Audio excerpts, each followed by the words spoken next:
Well, hello everybody, and welcome back to G Bear's Off-Grid Ways, a homestead in the desert. And yeah, the winds just came up right when I'm going to shoot video. So they're up in the 22, 24 mile per hour range right now. I hope it doesn't bother you too much. I don't have a lot to cover today, but I'm going to get through some of it. So first of all, one of the things that I did do, well, I've been pretty stressful the last well,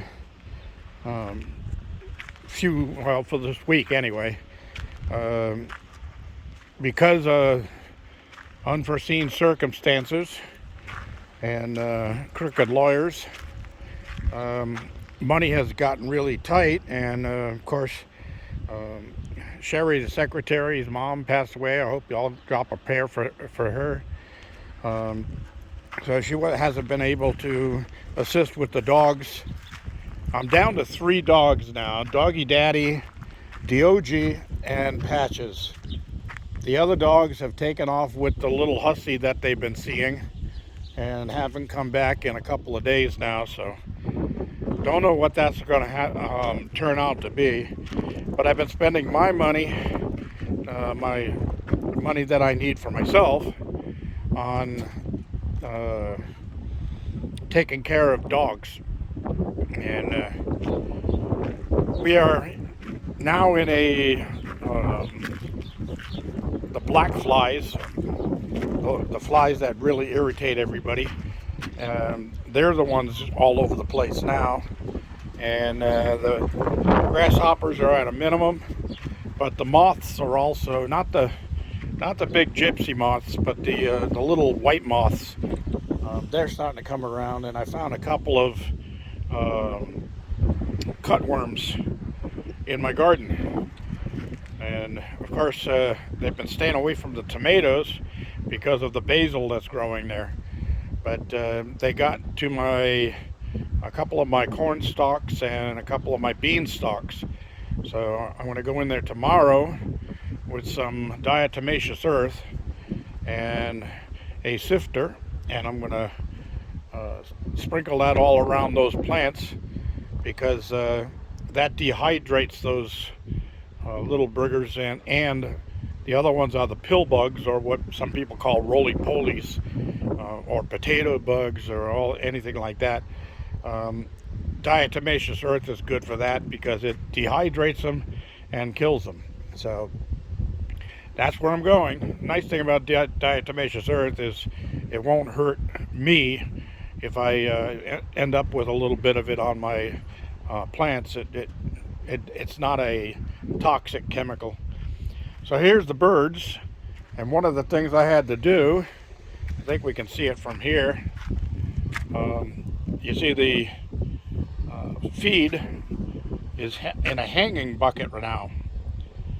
I used to have it on the ground right beside that other yellow bucket over there, and I was going through a full container of feed in half a day, or at least overnight. When I came out in the morning, everything was gone. Now I'm going to have to raise that up a little bit. It looks like the rope is stretched a little. I keep it about 4 inches from the bottom, 4 inches off the ground. And because it's plastic, the little critters, the mice and the rats and that stuff, can't get inside of it, because they reach up to try to climb on it. They slip on the plastic, and then the thing starts swinging, and it's just a hassle. They can't get in it. So that feed was put in yesterday morning, and it's still half full, so apparently it's working. All right, so with that covered, let's head on over to the Garden of Eden. So I'm going to show you some things, and some things that might be very interesting to you guys who out there are planting gardens. Planting and planting.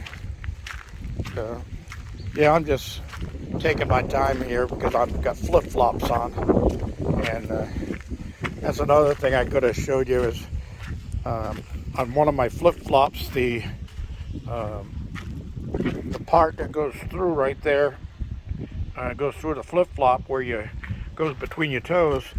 It had pulled out of there on the right foot, and I said, "Oh, well, I can't afford another pair." So one thing I did was I got out my glue gun, my hot glue gun, and I hot glued it back into place, and I put some heavy metal weights on it to flatten it out, and it worked out great. And I've been wearing these things now for a little over a week since I repaired them, and doing their thing. So anyway, remember I thought I had the wrong date on there at 6/3. No, that was the right date. That was when I actually did put it on there. So this is like, what, 6/9 or something today? So it's only been there 6 days. So I let it go for 2 to 3 weeks, somewhere in between there. And then we'll open the foil up and take a look at it. The pears and that stuff are all doing good. So what was it I wanted to show you in here? Well, it's a tool. Let me see, I got to use this hand to reach up there. It's a tool for the garden, and it's really, really handy. Look at my corn and my beans doing good, except for the beans that have fallen over there, and the corn leaves that are falling over because of the little roly-poly bugs. Here's the tool, okay? This is handy. The 3-way meter. And right now I got it set on pH. So I can check the pH of my soil pretty much instantly before I plant and see if I have to do any, add anything to the soil to change the pH. So all you do is, with it on pH, is just stick it into the soil like that. And then the bottom line here tells you what it is. Now this is running, it takes a minute or so for it to settle into place. So this is running at about 6.8, which is a little on the alkaline side, but that's good for my corn and my beans. Okay, so that is good. And then light. Well, let's see, light. Put it on light, and then you can hold it out here, and it'll tell you. You don't have to stick it in the ground unless you want to get it closer to the plant, but it'll tell you how much light you have. Okay, so the top one on this is dark on the left, light on the right. So this is towards the light side, which is good because corn likes a lot of light. All right, last, moist. So do you need to water your garden? Well, you put that on moist, stick it in the ground, and this is all the way over on the moist side. On the wet side, you can see that right there above acidic, so it doesn't need any water. So you can save water. Where do you get these? Well, I bought this one at, I think it was Lowe's, but you can get them at a Home Depot, Lowe's, or any other garden shop or anything like that. You can also buy them online. I've seen them online, but make sure you get the one that has all three features: moist, light, and pH. Some of them just have moisture and light. So you definitely want to get the one that has all three. And that'll help you a lot with your plants. Especially when you, well, like out here, I had to experiment with everything to get to where I'm at here and growing a good garden. Look at the cucumber. Isn't he cute? Yeah, I did some tapping with the toothbrush today. So I got some of the flowers pollinated. So anyway, we'll do a quick walkthrough. My apple grafts inside here are doing great.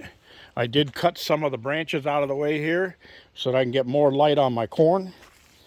I got 2 more red potato plants popping up in here, so that's a good thing. And my other potato plants are doing really well. These tomato plants are really getting hefty, getting big, strong stems on them. And I've had some flowers through here. I've already pollinated those today, so we'll be getting those going in a little while. Something was getting onto the carrots and eating them up, and I think it was the grasshoppers. But I've pretty much eliminated all the grasshoppers with my bug spray, my homemade bug spray. And that's been working just great, and I mean really great. The black flies, I had to have killed, somewhere in the neighborhood of 500 or 600 of them in the last few days. And I killed hundreds of grasshoppers. And before that, I killed hundreds of moths. And the little white moths I've been catching in here, I've been nailing them too. So anyway, just doing just fine. My rosemary and my oregano is looking good. I did sprinkle some older seeds in here for some other herbs, but I don't see anything coming up yet. And it's been cool. It's not been super summer hot. I did get into some of the radishes here. I had a garden salad just before I came out here today. That's going with my supper, which is going to be brats.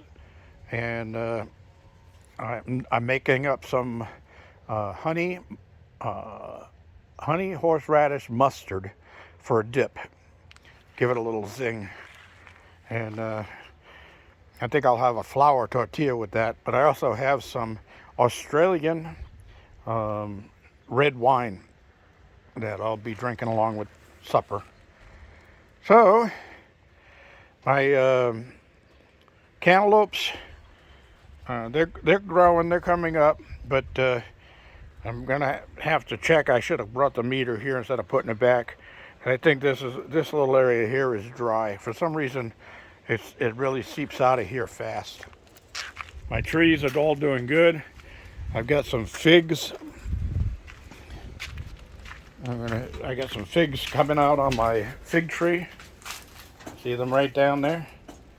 So yeah, there's figs in here. Go figure. How are you gonna get some cake if you don't eat your pudding? Oh well. Peppers are coming up good, and like I said, these tomatoes, there's flowers on them, and they'll be setting tomatoes pretty soon. My plum tree here got some fresh growth on the top of it, so I had to move the peach tree out of here because everything in here gets more water, and peach trees do not like wet feet, so don't keep a peach tree completely soaked all the time. It'll kill the peach tree. You want to water them, well, use your meter, the meter I showed you, and check when the soil starts getting to the dry side.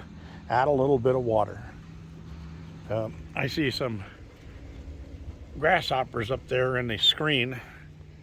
I should have brought my spray with me. I left it up by the door because the black flies have been hanging around the door, and the little boogers have learned that when I get to the door, they can land on my back and I don't see them, and I take them inside the cabin. And then I'm wondering how the flies got in the cabin. I go up there first, and I have it up, the spray outside by the door. I spray and kill every fly I see, and then I open the door and go inside. And I still might get one or two that get in, but one spray on the inside, and that takes care of that. All right, everybody. Thanks for joining me. Don't forget, thumbs ups. Don't forget to share and subscribe. We're getting close to that 777 number on my subscribers, so let's get a few more down. This is G Bear signing off.